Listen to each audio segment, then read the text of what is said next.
Hello everyone, this is विकास और आज की इस वीडियो पे आपको chapter 1 NCERT science class 10th आप समझ लो पूरा आपको एकदम रिवीजन करवाने वाला हूँ। पिछली वीडियो मैंने आपको नोट्स दिया था जो कि बिल्कुल फ्री थे, ठीक है, तो आप जाकर उसको डाउनलोड कर सकते हो, डिस्क्रिप्शन में लिंक भी मिल जाएगी, तो देख सकते हो। सबसे पहले क्योंकि मैं जो बनाया हूँ उसको मेरे द्वारा आपको समझना आवश्यक है, इसीलिए मैं समझा रहा हूँ।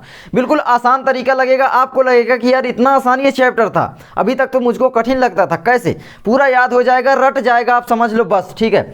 तो उसमें सबसे पहले आपका क्या था, भौतिक परिवर्तन। भौतिक परिवर्तन में क्या होता है आपका, जैसे इस मार्कर को मैं तोड़ दूं, ईंट को तोड़ दूं, मेरा मोबाइल है उसको मैं बीच से तोड़ दूं, तो वो क्या होगा, आपका फिजिकल चेंज होगा, यानी भौतिक परिवर्तन होगा। भौतिक परिवर्तन में क्या होता है कि भाई नया पदार्थ का निर्माण नहीं होता, सिंपल समझो बस, ठीक है। और उसमें क्या होता है, दोबारा जोड़कर प्राप्त किया जा सकता है किसी भी पदार्थ को आसानी से, ठीक है, वही पदार्थ बनाया जा सकता है। लेकिन मैंने रासायनिक परिवर्तन आपको बताया था, रासायनिक परिवर्तन में क्या होगा कि दूसरा पदार्थ तो बनेगा, लेकिन उस पदार्थ से प्रथम पदार्थ को बनाना जरूरी नहीं कि बन जाए। जैसे कि इसको मैं तोड़ दूं अगर रासायनिक परिवर्तन के चलते, तो दोबारा जरूरी नहीं कि यही बन जाएगा। मतलब देखिए, तोड़ना तो भाई फिजिकल चेंज होगा, लेकिन अगर कोई पदार्थ है, ठीक है, जैसे कि अगर आप जल लिए और सल्फ्यूरिक अम्ल में मिला दिए तो कुछ दूसरी रिएक्शन बन जाएगी, फिर उस जो पदार्थ बनेगा उसमें से पहला पदार्थ बनाना बहुत ही मुश्किल होता है, जटिल होता है, आप कह लो, ठीक है। तो उसमें ये होता है। उसके बाद आपका क्या आ जाता है भाई, रासायनिक परिवर्तन के बाद, रासायनिक परिवर्तन में आपको जैसे बताया कि भाई भोजन हमारा पच जाता है, क्या फिर भोजन को फिर दोबारा अनाज बना दोगे, नहीं बना दोगे, तो आपका भोजन का पाचन, लोहे पर जो हमारा जंग लगता है वो भी आपका भौतिक परिवर्तन रासायनिक परिवर्तन है। दही जो हमारा बनता है दूध से, और सिरका, ठीक है, ये सब। आगे क्या आता है आपका, यहाँ पर रासायनिक अभिक्रिया कब होती है, ठीक है, तो मैंने इसमें लिखा था कि भाई रासायनिक अभिक्रिया कब कब हो सकती है, तो यहाँ पर लिखा गया है कि भाई जब उसके अवस्था में परिवर्तन हो, फिर उसके बाद आपका रंग में परिवर्तन हो, उसके बाद आपका ताप उसका बढ़ सकता है, और फिर उसके क्या है कि भाई गैस का उत्सर्जन हो सकता है किसी भी, जैसे हाइड्रोजन गैस हो गया, ऑक्सीजन गैस हो गया, नाइट्रोजन, उनका उत्सर्जन मतलब निष्कासन उसमें से हो सकता है। जैसे कि अगर एग्जाम्पल देखो तो चूने का पानी ले लेना, कहीं चूना ले आना, ठीक है, जो बिना बुझा हुआ है, उसको पानी में डाल देना, देखना आप गैस भी निकलेगी, दूसरी बात आपका उसमें जो आपका पात्र है वो गर्म भी हो जाएगा, ठीक है, तो वो आपका रासायनिक परिवर्तन हो जाता है। तो ये इस तरीके से आपका कुछ नोट्स मैंने बनाया है। उसके बाद आपका देखिए आया है रासायनिक परिवर्तनों को प्रदर्शित करना। रासायनिक परिवर्तन को किस प्रकार से हम प्रदर्शित करेंगे, तो भाई समीकरण के द्वारा बस। तो इसमें इंपॉर्टेंट क्या क्या है वो मैं आपको बता रहा हूँ, ठीक है। तो जैसे यहाँ पर हाइड्रोजन और यहाँ पर ऑक्सीजन मिलकर जल बनता है, वो तो आप जानते ही होंगे। और उसके बाद आपका सबसे इंपॉर्टेंट क्या है मैं आपको बता दूं, जैसे कि यहाँ पर हाइड्रोजन है, H2 है, और यहाँ पर O2 है, ये मिलकर क्या बना देते हैं, जल, यानी H2O बना देते हैं, ठीक है, जल का निर्माण हो जाता है। लेकिन ये क्या है, ये एक समीकरण है, ठीक है, लेकिन ये क्या संतुलित है। संतुलित किसको कहते हैं, दोनों ओर जो परमाणु, जैसे कि यहाँ पर कौन कौन से परमाणु हैं, हाइड्रोजन के परमाणु हैं और ऑक्सीजन के परमाणु हैं, तो दोनों ओर, यानी ये आपका अभिकारक हुआ, ये आपका उत्पाद हुआ, दोनों तरफ आपके दोनों के परमाणुओं की संख्या समान हो। जैसे कि यहाँ पर 2 हाइड्रोजन है तो यहाँ पर भी 2 हाइड्रोजन है, H2 लिखा है, लेकिन यहाँ पर ऑक्सीजन को देखो तो O2 है, लेकिन यहाँ पर H2O है, ठीक है, मतलब एक ऑक्सीजन है, तो हमको 2 ऑक्सीजन बनाने के लिए क्या करना पड़ेगा, यहाँ पर 2 लगा दें तो आपका हो जाएगा। नहीं नहीं, बिल्कुल गलत है, ठीक है, किसी भी सूत्र में हम परिवर्तन नहीं कर सकते किसी भी रासायनिक पदार्थ के, ठीक है। ये आपका अगर बना देंगे तो आपका क्या हो जाएगा, हाइड्रोजन पर ऑक्साइड बन जाएगा, ठीक है, जो कि जल नहीं रहेगा फिर। तो ये इस तरीके से क्या करना पड़ेगा कि इसमें अगर हम 2 का गुणा कर दें तो आपका 4 हाइड्रोजन हुआ, और इसमें आपका 2 का गुणा करते हैं 4 हाइड्रोजन हुआ, ठीक है। तो इसमें इधर सबसे ज़्यादा कन्फ्यूजन क्या आती है कि अभिकारक क्या होते हैं, उत्पाद क्या होते हैं। तो ऐसे पदार्थ जो रासायनिक अभिक्रिया में भाग लेते हैं अभिकारक कहलाते हैं, और ऐसे पदार्थ जो रासायनिक अभिक्रिया के दौरान बनते हैं वो उत्पाद कहलाते हैं, यानी अभिकारकों से बनते हैं रासायनिक अभिक्रिया के दौरान, ठीक है। किसी भी तरीके से आप लिख सकते हो। तो इसीलिए मैंने बोला था कि आपको इसमें रटने की भावना से नहीं आना है, मेरे नोट्स में जो भी मैं प्रोवाइड कर रहा हूँ आपको समझने की भावना से आना है। हर चीज़ बिल्कुल एक एक करके मैंने इसमें आपको बताया है, आप देख सकते हो और डाउनलोड भी कर सकते हो फ्री में पूरा, ठीक है। तो बस इसमें यही हुआ। इसमें सबसे इंपॉर्टेंट क्या क्या है वो मैं आपको बता देता हूँ, बस पूरा चैप्टर का निचोड़, ठीक है। सबसे पहला आपका संतुलित रासायनिक समीकरण क्या है, इसको संतुलित करना क्यों आवश्यक होता है, ये आपका प्रश्न होता है, ठीक है। तो आपका संतुलित रासायनिक समीकरण क्या है बताओ, संतुलित रासायनिक समीकरण, रासायनिक समीकरण, ठीक है, संतुलित रासायनिक समीकरण क्या है। और इसको, ये आपका प्रश्न पिछले साल के बोर्ड एग्जाम में आया भी था कि भाई संतुलित रासायनिक समीकरण बताओ और एग्जाम्पल सहित बताओ। तो कैसे करोगे? तो संतुलित रासायनिक समीकरण मैंने इसमें देख सकते हो 2 परिभाषाएं लिखी है, ठीक है। तो क्या होगा इसमें, देखिए आसानी से याद करने की आपको जरूरत नहीं पड़ेगी। जब संतुलित रासायनिक समीकरण क्या है, पहले इस टॉपिक पर आते हैं, ठीक है। तो जब किसी रासायनिक अभिक्रिया में अभिकारक एवं उत्पाद दोनों और उसमें इस्तेमाल होने वाले दोनों और विभिन्न तत्वों के परमाणुओं की संख्या समान हो जाती है या समान कर देते हैं हम, तो वो संतुलित रासायनिक समीकरण कहलाता है, ठीक है। तो इस तरीके से आप लिख सकते हो, या आप इस तरीके से भी लिख सकते हो कि जब किसी रासायनिक अभिक्रिया में, ठीक है, अभिक्रिया में क्या है कि भाई अभिक्रिया में भाग लेने वाले तत्वों के परमाणुओं की संख्या एवं अभिक्रिया के दौरान बने उत्पादों के तत्वों के परमाणुओं की संख्या दोनों तरफ मतलब बाएं साइड और दाएं साइड बराबर हो जाती है, तब आपका संतुलित रासायनिक समीकरण कहलाता है। रासायनिक समीकरण को संतुलित करना क्यों आवश्यक होता है, ये आपका सबसे इंपॉर्टेंट है, ठीक है। तो क्यों आवश्यक है तुम ही बताओ, ठीक है। तो इसमें क्या होगा, अगर मान लो इसमें अगर मैं इसको हटा दूं, ठीक है, तो इसको चलिए पहले हटा देते हैं, सब मिटा देते हैं, इसमें हटा देते हैं। अब आप इसमें बताओ, पहले एक और एग्जांपल ले लेते हैं, कार्बन प्लस ऑक्सीजन। तो ठीक है, तो ये आपका कार्बन डाइऑक्साइड, ये तो आपका संतुलित है, देख सकते हो, ठीक है। लेकिन इसी तरीके से और भी एग्जाम्पल आप ले सकते हो, बहुत सारे हैं। जैसे कि अगर मैं जिंक ले लूँ, ठीक है, प्लस H2SO4 ले लें, H2SO4 ले लें, तो क्या बनेगा, ये ZnSO4 बन जाएगा और यहाँ पर बन जाएगा क्या, यहाँ पर ZnSO4 और ये H2 गैस को बाहर कर देगा, हाइड्रोजन को। इस तरीके से आपका हो जाएगा। अब इसमें सबसे पहले देखो कि संतुलित रासायनिक समीकरण को संतुलित करना क्यों आवश्यक है। किसी भी रासायनिक समीकरण को देखिए, किसी भी तत्व की द्रव्यमान संरक्षण का नियम आप पढ़े हो, द्रव्यमान संरक्षण का नियम देखिए 9 में आपका था, ठीक है, द्रव्यमान संरक्षण का नियम पढ़े हो कि नहीं, बताओ, पढ़े हो द्रव्यमान संरक्षण का नियम। इसमें क्या होता है कि भाई द्रव्यमान संरक्षित रहता है, मतलब द्रव्यमान को नष्ट नहीं किया जा सकता। इसका मतलब क्या है, एक गिलास तुम पानी लिए, ठीक है, उसको दूसरे गिलास में पलट दिए, तो क्या वो एक गिलास पानी जैसे 50 ग्राम था तो दूसरे गिलास में क्या 10 ग्राम बचेगा, नहीं ना, 50 ग्राम रहेगा। तो इसी तरीके से द्रव्यमान संरक्षण का नियम कार्य करता है। यानी अगर हम उत्पाद लेंगे 5 ग्राम इसको ले लें और 5 ग्राम इसको ले लें, ठीक है, ग्राम मैं बोल रहा हूँ, किलो भी ले सकते हो, तो अगर 5 किलो लोगे तो इधर वैसे ही बन जाएगा। तो 5 ग्राम मिलकर ये 10 ग्राम ये पूरा होना चाहिए आपके हाइड्रोजन यानी जल, ठीक है, दोनों को मिलाकर। तो ये आपका हो जाता है द्रव्यमान संरक्षण का नियम। तो इससे क्या होता है कि हमें तत्वों के परमाणुओं की वास्तविक संख्या की जानकारी प्राप्त होती है। सबसे पहले कोई भी तत्व है उसकी वास्तविक संख्या कितनी है, से यहाँ पे H2 है, यहाँ पर H2, ठीक है, लेकिन ऑक्सीजन इधर 2 है, इधर 1 है, तो भाई वास्तविक संख्या की जानकारी प्राप्त होगी अगर हम 2 इधर ऑक्सीजन कर दें। तो इसके लिए दूसरा आपका, जिससे द्रव्यमान संरक्षण के नियम का उल्लंघन ना हो सके, ये भी आप लिख सकते हो, किसी ने बताया आपको नहीं होगा, ठीक है।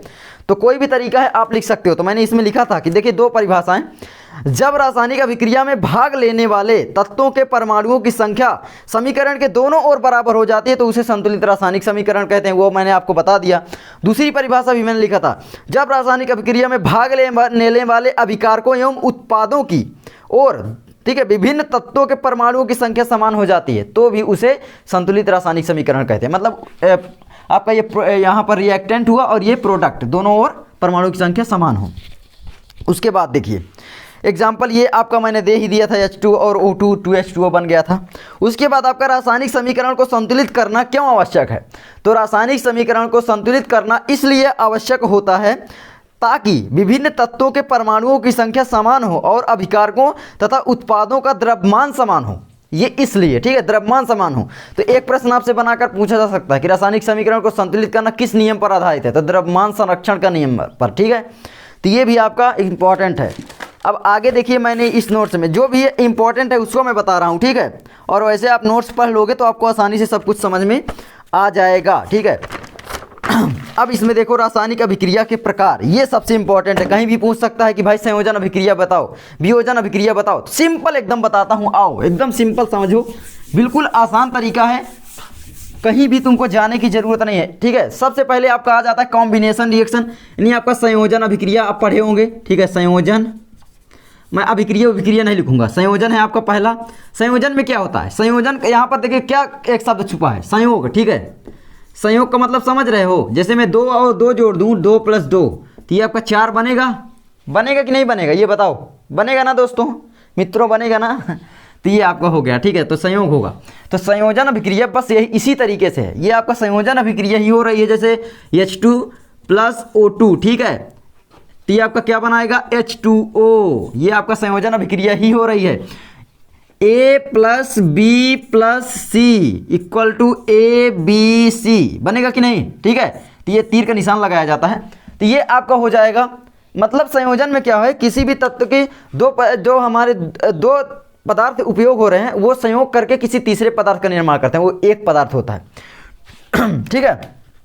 तो जब किसी रासायनिक अभिक्रिया में अभिकारक दो या दो से अधिक अभिकारक मिलकर एकल अभिकारक का निर्माण करते हैं तो उसे हम संयोजन अभिक्रिया कहते हैं, ठीक है। कॉम्बिनेशन रिएक्शन कहते हैं। बस सिंपल है, समझ गए होंगे, ठीक है। बस इतना याद रखना, A प्लस बी आपका बन जाता है AB। इसमें से आप आसानी से परिभाषा निकाल सकते हो, ठीक है। तो ये आपका कोड है, समझ लो। जब किसी रासायनिक अभिक्रिया में भाग लेने वाले अभिकारकों, ठीक है, दो या दो से अधिक अभिकारकों, ऐसे लिखो यार, सिंपल है। जब किसी रासायनिक अभिक्रिया में दो या दो से अधिक अभिकारक मिलकर किसी एकल उत्पाद का निर्माण करते हैं, उत्पाद दाएं साइड है, तो उसे संयोजन अभिक्रिया कहते हैं। उसके बाद आपका इसी का आ जाता है वियोजन, जस्ट अपोजिट हो जाता है, बस वियोजन डिकम्पोजिशन, ठीक है। वियोजन इसमें क्या होगा, मैं यही बस वियोजन, इसमें क्या होगा बताओ, इसमें क्या होगा, बस AB है, जैसे AB है तो वो टूटकर A प्लस बी में बन जाएगा, बस उल्टा हो जाएगा। तो ये मत लिख देना कि जब किसी उत्पाद को अभिकारक, ठीक है, गलत हो जाएगा कि भाई, मतलब ये बाएं साइड जो रहेंगे वो आपके क्या रहेंगे, आपके रिएक्टेंट यानी अभिकारक ही रहेंगे, ठीक है। तो आप लिख सकते हो कि जब किसी रासायनिक अभिक्रिया में भाग लेने वाले अभिकारक, ठीक है, एकल अभिकारक, जब किसी रासायनिक अभिक्रिया में भाग लेने वाला एकल अभिकारक टूटकर दो या दो से अधिक, ठीक है, उत्पाद का निर्माण करता है तो उसे हम क्या कहते हैं, वियोजन अभिक्रिया कहते हैं, ठीक है। तो सब इसमें समझ लो, बस दो हैं और वो एक बना देगा, ठीक है, इस तरीके से। और इसमें क्या है, दो या तीन चार हैं तो मिलकर एक प्लस एक में टूट जाएगा, ठीक है, तोड़ देना एक प्रकार से। तो ये आपका हो जाता है। तो ये आपका एकदम तो अब इसमें एग्जाम्पल क्या देखोगे, ठीक है। तो इसी को एग्जाम्पल में ले लो, उल्टा हो जा कर दो। जैसे मैंने यहाँ पर लिया था H2O, बना था आपका H2O, ठीक है। यहाँ पर दिखाते हैं H2 प्लस O2, ये क्या बना था आपका, H2O बना था। लेकिन इसमें क्या होगा, बस वही H2O को तोड़ दो, जल इलेक्ट्रिसिटी प्रवाहित करोगे जब, तो वो H2 प्लस O2 में टूट जाएगा इस तरीके से, ठीक है। तो ये आपका टूट जाता है। अब आप सोचेंगे कि भाई जैसे जिंक का लेते हैं, तो ये आपका आगे बताएंगे, अभी नहीं, ठीक है, नहीं कंफ्यूज हो जाओगे। और देखो संयोजन अभिक्रिया हो गई। संयोजन अभिक्रिया के दौरान क्या होगा कि भाई एक ताप के संबंध में भी अभिक्रिया होती है, जैसे ऊष्माक्षेपी अभिक्रिया पढ़े होंगे, एक्सोथर्मिक रिएक्शन और ऊष्माशोषी अभिक्रिया, ठीक है, इंडोथर्मिक रिएक्शन। तो ऊष्माक्षेपी अभिक्रिया क्या है, ऊष्माक्षेपी अभिक्रिया ऐसी अभिक्रिया जिसमें ऊष्मा उत्पन्न होती है। अभिक्रिया हुई, जो पात्र है वो गर्म पड़ गया या उसमें बहुत तेज़ी से गर्मी निकल रही है, जैसे सोडियम को अगर तुम जल में फेंक दो, ठीक है, ऐसे यहाँ पर दिखा देते हैं। तो ये आप समझ गए। अब ऊष्माक्षेपी पढ़ो, ठीक है। तो ये पहला आपका हो गया संयोजन, दूसरा आपका हो जाता है वियोजन, तीसरा आपका क्या हो जाएगा, ठीक है, वियोजन, वही AB आपका टूटकर क्या बना देगा, A प्लस बी में, ठीक है। जल का एग्जाम्पल दे देना, ठीक है, बस इतना ही है। आगे देखो आपका इसमें वियोजन में और संयोजन में अब आ जाएगा आपका इसमें एक ऊष्माक्षेपी अभिक्रिया। ये कहीं भी आप लिख सकते हो, कोई दिक्कत नहीं है, याद होना चाहिए बस। ऊष्माक्षेपी अभिक्रिया ऐसी अभिक्रिया जिसमें ऊष्मा उत्पन्न होती है, ठीक है, ऊष्मा उत्पन्न होगी। जैसे कि यहाँ पर मैं अगर ले लूँ है, यहाँ पर सोडियम ले लेते हैं। सोडियम को धातु जब लोगे और उसको जल के साथ डालोगे तो क्या करेगा भाई, सोडियम हाइड्रोक्साइड बना लेगा, बहुत तेज़ी से अभिक्रिया होती है। और यहाँ पर जल, मतलब इसको बनाने के लिए ऊष्मा उत्पन्न कर देता है। जल में डालोगे आग लग जाएगी, समझ लो, विस्फोट हो जाएगा। कभी डालकर चेक करना अगर सोडियम तुम्हें मिले। और इसी तरह पोटेशियम भी होता है, इसीलिए इनको किरोसिन के तेल में डुबो कर रखते हैं। आप जानते होंगे किरोसिन, ठीक है, मतलब आप मिट्टी के तेल भी बोल सकते हो। किरोसिन एक बोला जाता है तेल को, उसमें डुबा कर रखते हैं। नहीं तो ये हवा में भी अभिक्रिया कर लेता है। अगर तुम इसको हवा में रख दोगे तो मतलब ये बस लड़ाई करना शुरू कर देगा हवा से, कि बस मतलब समझ लो। आगे देखो, एकदम सिंपल मैंने डाला है और इसमें ऊष्माशोषी आप समझ ही जाओगे, ठीक है। कैल्शियम कार्बोनेट को, किसी भी चीज़ को जब ताप करके तोड़ते हैं, बस समझ लो वियोजन में आपका ऊष्माशोषी होता है, जैसे वियोजन में, और संयोजन में आपका ऊष्माक्षेपी होगा, ठीक है। लेकिन कहीं कहीं पर ये ट्रिक ज़्यादातर लगती है। और वियोजन में आपका क्या, जैसे समझ लो कैल्शियम कार्बोनेट आप लिए होंगे कहीं, CaCO3, इसको जब गर्म करते हैं तो किस में टूट जाएगा, कैल्शियम ऑक्साइड प्लस ये टूट जाती है। जल में कहाँ टूटे, कार्बन डाइऑक्साइड ही होगा, क्योंकि यहाँ पर हाइड्रोजन है ही नहीं, ठीक है। मेरा भी दिमाग नहीं काम कर रहा। अब चलो आगे बढ़ते हैं। ऊष्माक्षेपी समझ गए, ठीक है। बहुत ही अच्छे से रिवीजन मैं आपको करवा रहा हूँ जो इंपॉर्टेंट है। वियोजन भी समझ गए, अब विस्थापन समझो। विस्थापन तुमको समझ में नहीं आ रहा होगा, तो मैंने इसमें लिखा है ऐसी अभिक्रिया जिसमें अधिक अभिक्रियाशील पदार्थ अपने से कम अभिक्रियाशील पदार्थ को उसके यौगिक में से हटाकर स्वयं उसका स्थान ले लेता है, ठीक है। तो उसके आयन को आप कह सकते हैं, उसका जो आयन होता है उसका स्थान ले लेता है, उसके आयन से अभिक्रिया कर लेता है और उसको विस्थापित कर देता है। इसमें बस इस तरीके से समझो, ठीक है। इसको मेटते हैं, आपका विस्थापन, ठीक है। विस्थापन, वियोजन, संयोजन, वियोजन, विस्थापन। अब समझो विस्थापन क्या है, विस्थापन अभिक्रिया, ठीक है, यानी डिस्प्लेसमेंट रिएक्शन। डिस्प्लेसमेंट पढ़े हो, फिजिक्स में था, ठीक है, डिस्प्लेसमेंट आप वेलोसिटी वाले चैप्टर में, ठीक है। तो अब इसमें देखो क्या होगा, विस्थापन अभिक्रिया में विस्थापन बोल ही रहा है, तो इसमें मैं ले लेता हूँ कोई पदार्थ, जैसे कि यहाँ पर मैं ले लूँ AB है, ठीक है, A और B है, मान लो ये ऋण आयन है, ठीक है, ये निगेटिव है और ये पॉजिटिव है इसमें, ठीक है।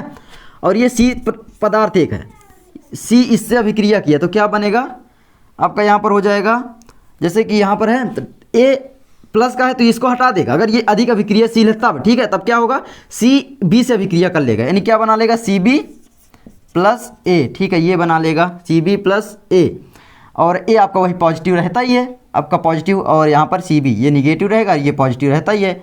अब देखो यहाँ पर एक और आपको कन्फ्यूजन आएगी कि भाई ये अगर अधिक अभिक्रियाशील ना हुआ इससे तब क्या होगा, A से अधिक अभिक्रियाशील C है तब ये रिएक्शन होगी। लेकिन अगर मान लो A अगर C से ज़्यादा अभिक्रियाशील है तब क्या होगा, तब कोई रिएक्शन ही नहीं होगी। जैसे कि एग्जाम्पल अब यहाँ पर समझते हैं, वही हम क्या ले लें, चलो कोई भी ले सकते हैं। सोडियम को आप वो पढ़ लेना, मैंने बताया था इसमें आपको होगी, ठीक है, क्रियाशीलता किसी भी तत्व की, यानी सक्रियता श्रेणी, ठीक है, सक्रियता श्रेणी होती है, तो देख लेना, उसको जरूर पढ़ के आना। मैं आपको बता दूं दोस्तों कि आप सबसे पहले चैप्टर 3 पढ़ो, चैप्टर 5 पढ़ो, उसके बाद इन चैप्टर पर घुसो तो ज़्यादा समझ में आएगा, मुझे लगता है, ठीक है।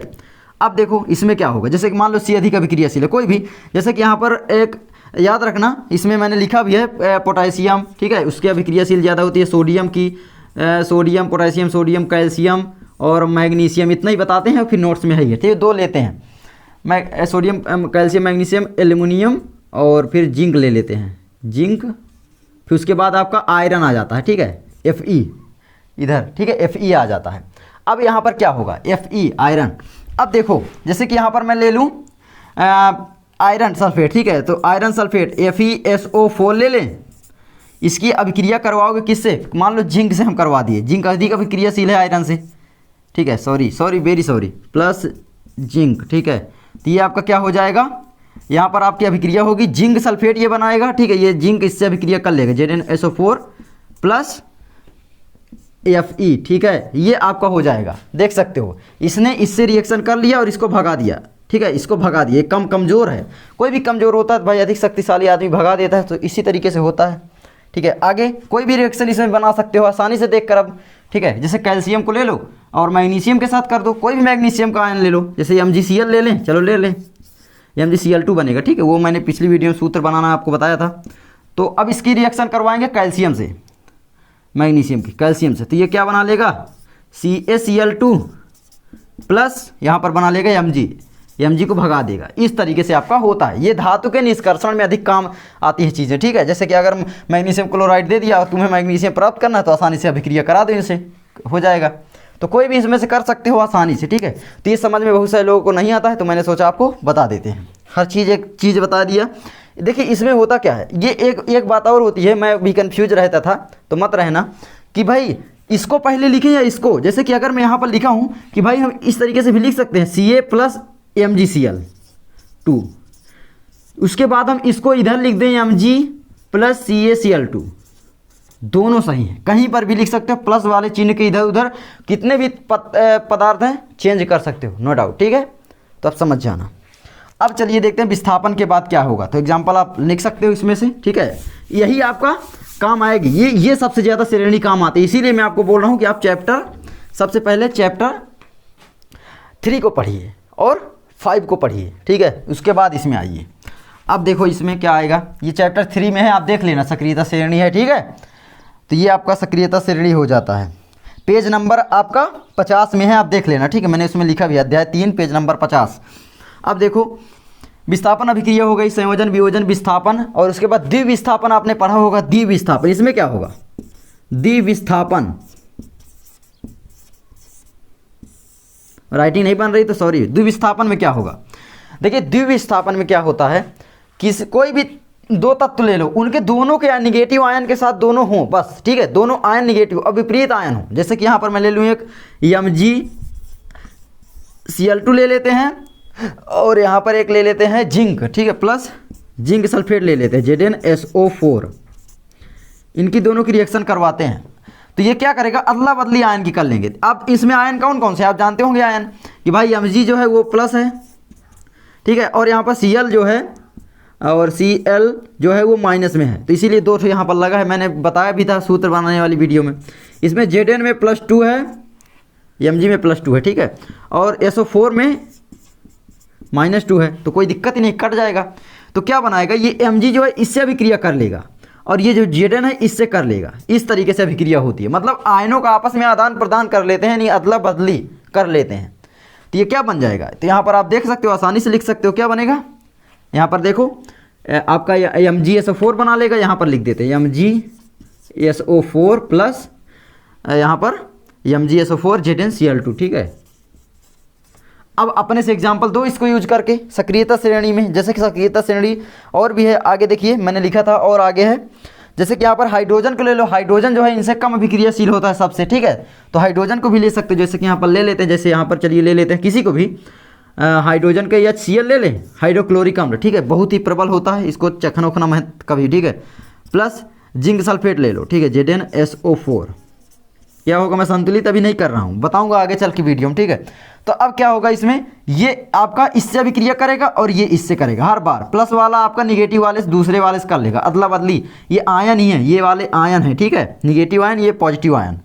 अब देखिए इसमें क्या बना लेगा, H2SO4 बना लेगा, क्योंकि SO4 -2 होता है, आप जानते होंगे, और प्लस आपका जो HCl था वो इससे अभिक्रिया करेगा, हाइड्रोजन H2SO4 बन गया, ZnCl2 बना लेगा। इसको संतुलित कर दो, आराम से हो गया। तो किसी भी तरीके से आपको एग्जाम्पल याद करने की जरूरत ही नहीं पड़ेगी, बस ये सक्रियता श्रेणी याद कर लो, एग्जाम्पल आसानी से तुम बना लोगे, ठीक है। मैंने पिछली वीडियो में आपको सूत्र बनाना बताया था, एक वीडियो है, आप जाकर देख सकते हो। तो ये आपका विस्थापन अभिक्रिया हो जाती है। यदि विस्थापन अभिक्रिया भी मैंने आपको बता दिया, बहुत सारे एग्जाम्पल इसमें मैंने लिखा है, वैसे आप अपने से लिख सकते हो, ठीक है। इसको यूज करके सक्रियता श्रेणी है, ये देख सकते हो, ये सक्रियता श्रेणी है, इसको यूज करके आप आसानी से कर सकते हो। अब चलो आगे बढ़ते हैं, बस आगे आपको वही रेडॉक्स अभिक्रिया आ जाती है, इनको सबको मेट देते हैं, संयोजन, वियोजन, विस्थापन, द्विविस्थापन, ठीक है, सबसे इंपॉर्टेंट है, इनको आप याद कर लेना। अब चलो संयोजन, वियोजन, विस्थापन सब ये हो गए मान लो, ठीक है, इसको मैंने फालतू मेट दिया। अब चलो देखते हैं, ये आप सक्रियता श्रेणी देख लेना, ठीक है। अब यहाँ पर आ जाता है आपका संक्षारण और एक विकृत गंधिता, सबसे इंपॉर्टेंट है। वैसे तो आपका अपचयन उपचयन सबसे पहले आता है, इसको थोड़ा समझ लो। अपचयन उपचयन क्या है, अपचयन उपचयन। अब यहां पर तुमको लग रहा होगा ना कि मैं अपचयन उपचयन क्यों लिखा हूं, आपके बुक में लिखा है उपचयन अपचयन, देख लेना, ठीक है, लेकिन मैं यहां पर अपचयन और उपचयन क्यों लिखा हूं मैं बताता हूं, इसका कारण क्या है। इसको बोला जाता है रेडॉक्स अभिक्रिया, ठीक है, रेडॉक्स आपने पढ़ा होगा, रेडॉक्स, ठीक है, ये आपका। तो रेड देखिए, रेड से आपका क्या हो जाता है, रिडक्शन, ठीक है, रिडक्शन, रिडक्शन, और ऑक्स से आपका हो जाता है OX, ऑक्स से आपका ऑक्सीडेशन, ऑक्सीडेशन, ये आपका हो जाता है। तो रिडक्शन का मतलब है आपका अपचयन, ठीक है, और इसमें आपका हो जाता है ऑक्सीडेशन का मतलब है आपका ऑक्सीकरण, ठीक है, यानी उपचयन।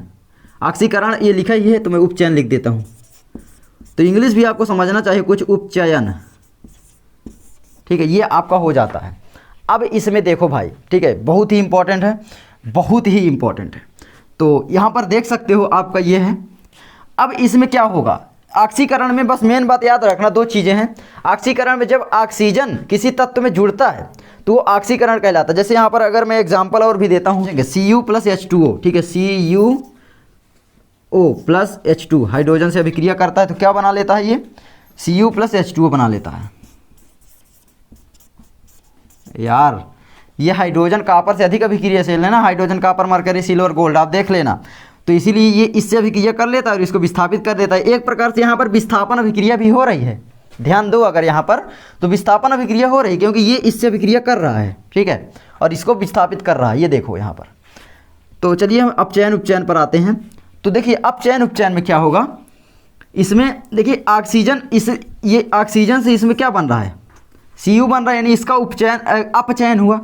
ऑक्सीकरण में क्या होगा कि ऑक्सीजन जुड़ेगा और इसका क्या होगा, उपचयन होगा, ये उपचयन और ये अपचयन, ठीक है। इस तरीके से आपको ये हो जाता है कुछ, तो आसान है समझना। रिडक्शन का मतलब है अपचयन। अपचयन में क्या होगा कि O2 हटेगा, यानी O2 का हटना आप लिख सकते हो, हटना, हाथ उसमें लिखा होता है आपके बुक में, ठीक है, और हाइड्रोजन का जुड़ना, उल्टा कर दो, H2 का जुड़ना, ठीक है, ये आपका हो गया। अब इसमें ऑक्सीकरण में क्या होगा, बोलने से ही पता चल रहा है ना यार कि ऑक्सीकरण, ऑक्सीकरण, ठीक है, मतलब ऑक्सीजन का आना, ऑक्सीकरण हुआ। तो ऑक्सीकरण में क्या होगा, आपका ऑक्सीजन जुड़ेगा, ऑक्सीजन का जुड़ना आप लिख सकते हो, जुड़ना, और जुड़ना मैं लिख दे रहा हूँ, ठीक है, और H2 का हटना। यहाँ पर देखो इसी यही तरीका मैंने अपनाया था कि भाई CuO से यहाँ पर बन रहा है Cu, मतलब CuO से आपका Cu बन रहा है, मतलब कॉपर ऑक्साइड का यहाँ पर अपचयन हुआ क्योंकि इसमें से ऑक्सीजन का हट रहा है, यानी इसका रिडक्शन हुआ। और हाइड्रोजन में ऑक्सीजन ये वाला जुड़ रहा है, मतलब ऑक्सीकरण इसका हुआ। तो आप देख सकते हो इसका मतलब है उपचयन हुआ। तो सिंपल है भाई इस तरीके से। अब यहाँ पर थोड़ा बैटरी कम हो रही है, अब देखो यहाँ पर, ठीक है, आगे यहाँ पर आ जाता है सबसे मेन बात, एक संक्षारण। ये ज़्यादातर पूछे जाते हैं एग्जाम में, संक्षारण और अपचयन उपचयन विकृत गंधिता, दो चीज़ें हैं ये, चार चीज़ें इनको याद रखना ज़्यादातर। वैसे तो पूरा चैप्टर ही इंपॉर्टेंट होता है, ठीक है, हर चीज़ समझ लो तो याद ही हो जाता है ना यार, रटने की ज़रूरत ही नहीं पड़ती। अब चलो अब यहाँ पर समझते हैं संक्षारण, ठीक है, संक्षारण।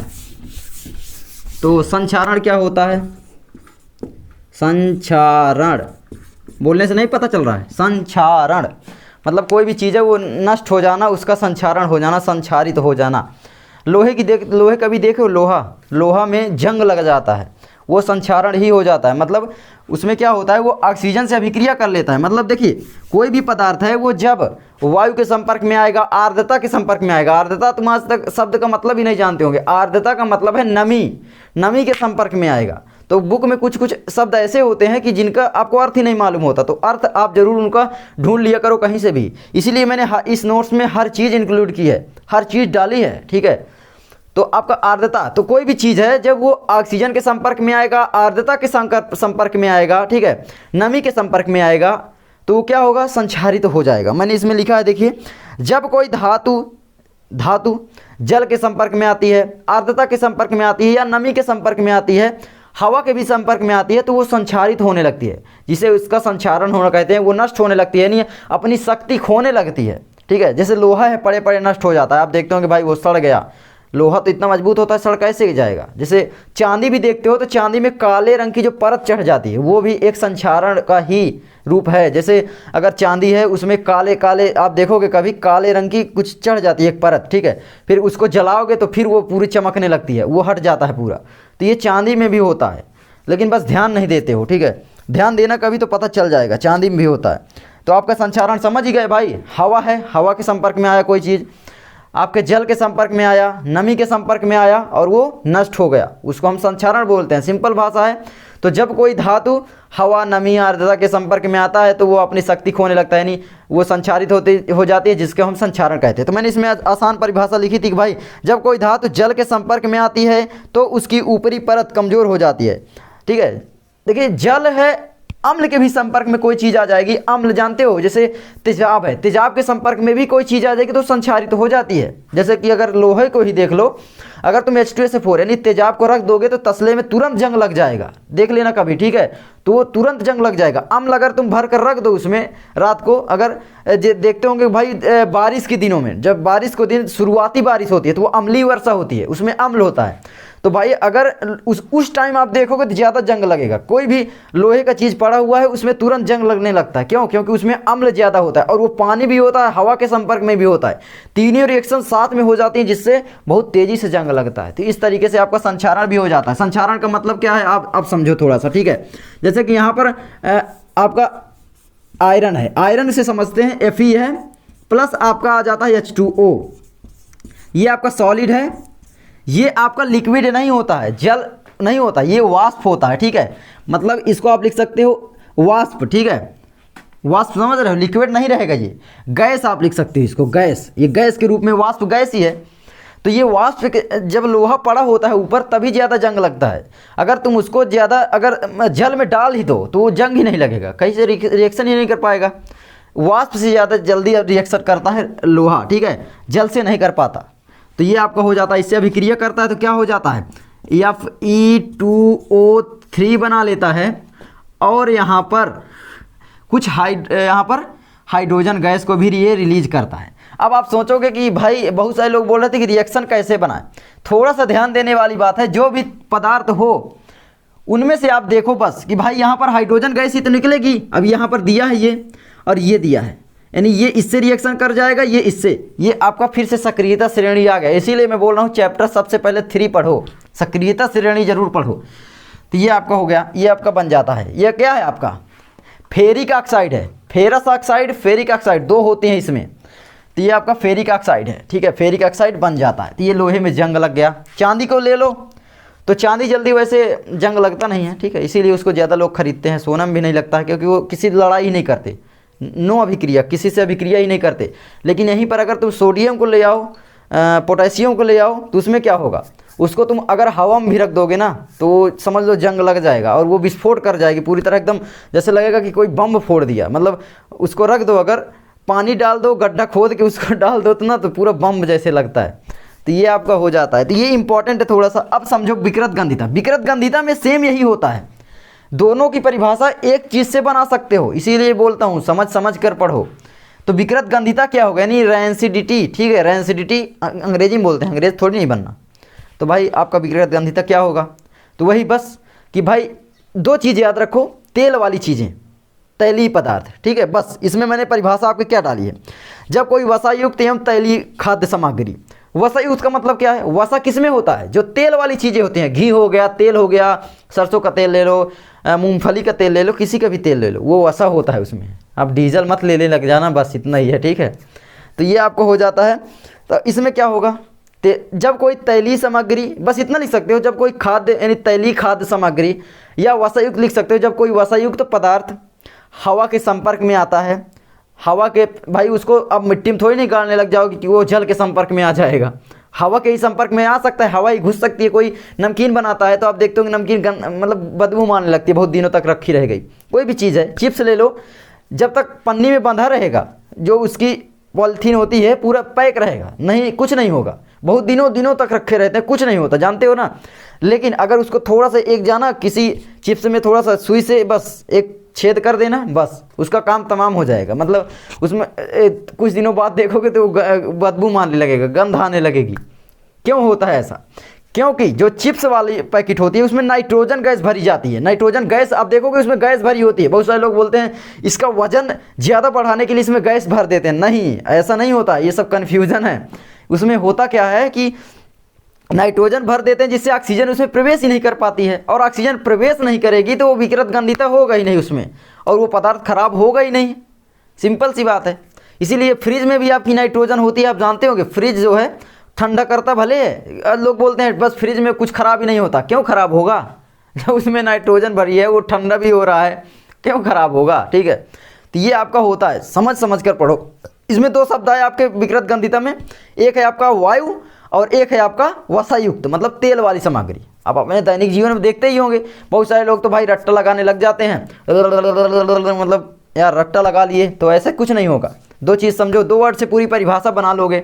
जब कोई वसायुक्त खाद्य सामग्री लिख दो या पदार्थ लिख दो, जब कोई वसायुक्त पदार्थ हवा के सीधे संपर्क में आता है या बहुत दिनों तक उसको हम रखे रह जाते हैं और वह फिर हवा से अभिक्रिया कर लेता है, अभिक्रिया करके वह उसके गंध एवं स्वाद में परिवर्तन हो जाएगा, तो वो आपका विकृत गंधिता पदार्थ कहलाता है।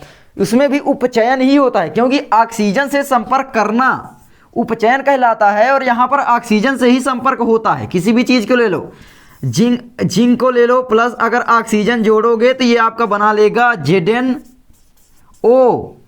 ठीक है, ये आपका हो जाएगा। किसी से भी ले लो, जिंक को ले लो या कोई भी और भी पदार्थ आप ले सकते हो, सोडियम ले लो, आओ ले लो सोडियम, क्या दिक्कत है, सोडियम को ही समझते हैं, सोडियम जब से ज़्यादा तुमको मालूम है। तो या नहीं हो गया आपका H2O से ले लो या ऑक्सीजन, चलो ऑक्सीजन ले लो यार, तुम सोचोगे कि क्या लिख रहे हो, तो ऑक्सीजन से ले लो, तो ये आपको बना लेगा Zn2O, ठीक है। ये कोई भी अब इसमें क्या होगा, अब यहाँ पर देखो थोड़ा सा इसको शॉर्ट में समझ लो, विकृत गंधिता। फिर अब आप सोचोगे बस ज़्यादा कुछ बड़ी हो रही है, लेकिन नहीं, हर चीज़ समझा रहा हूँ, ठीक है। तो भाई आपका विकृत गंधिता क्या होगा, विकृत गंधिता इक्वल टू, ठीक है, विकृत गंधिता, गंधिता ऊपर लिखा है क्या, नहीं लिखा, विकृत गंधिता। अब समझो इसको भाई, इसमें लिखो वसायुक्त, सबसे पहले लिखो वसायुक्त, लिख दिया, ठीक है, लिख दिया। वसायुक्त खाद्य सामग्री लिख सकते हो, बस वसायुक्त लिख दो, फिर उसके बाद तो आप बना लोगे। प्लस ऑक्सीजन लिख दो, लिख दिया, इक्वल टू आप लिख दो विकृत गंधिता, बस आपका क्वेश्चन खत्म। विकृत गंधिता लिख देना आगे, ठीक है। तो ये आपका पूरा क्वेश्चन ही खत्म हो गया। देख लो, इतने पूरा, इतनी बड़ी परिभाषा है, इतनी बड़ी नहीं है, इतनी बड़ी को मैंने इतनी बड़ी बना दिया। इस तरीके से कोई इस तरीके से नहीं समझाता होगा, ठीक है, कहीं भी कोई समझाता हो तो बता देना, ठीक है। सभी लोग परिभाषा रटा रहे होते हैं, भाई इसको रट लो, इसको याद कर लो, एग्ज़ाम में आ जाएगा, जाके एग्ज़ाम में उल्टी कर दो और फिर बस कंप्लीट हो जाएगा। नहीं, हर चीज़ समझ के अगर याद करोगे तो ज़िंदगी भर मुझे लगता है याद रहेगी, और इन चीज़ों का तुम इस्तेमाल भी दैनिक जीवन में कर पाओगे। कोई भी चीज़ है, दूध दही आपने किया तो उसको भाई हवा के संपर्क में नहीं रखोगे, उसको बचा कर रखोगे, तो पढ़ते हो तो उसका इस्तेमाल भी करोगे। लेकिन अगर तुम एग्ज़ाम में उल्टी ही कर दिए तो मतलब ही क्या है, इसको रट लिए और कुछ समझ में आया ही नहीं, जाके उल्टी कर दिए, फिर उसके बाद भूल गए, कोई मतलब नहीं है। क्या करोगे, 90% ले आके, कुछ नहीं ना, जब तक सीखोगे नहीं। तो बस सीखते रहो, ऑल द वेरी बेस्ट, और इसी तरीके से पढ़ते रहो। वीडियो लंबी हो गई है, लेकिन मैंने जो भी इम्पोर्टेंट था पूरा समझा दिया है। तो मिलते हैं नेक्स्ट वीडियो में, तब जय हिंद।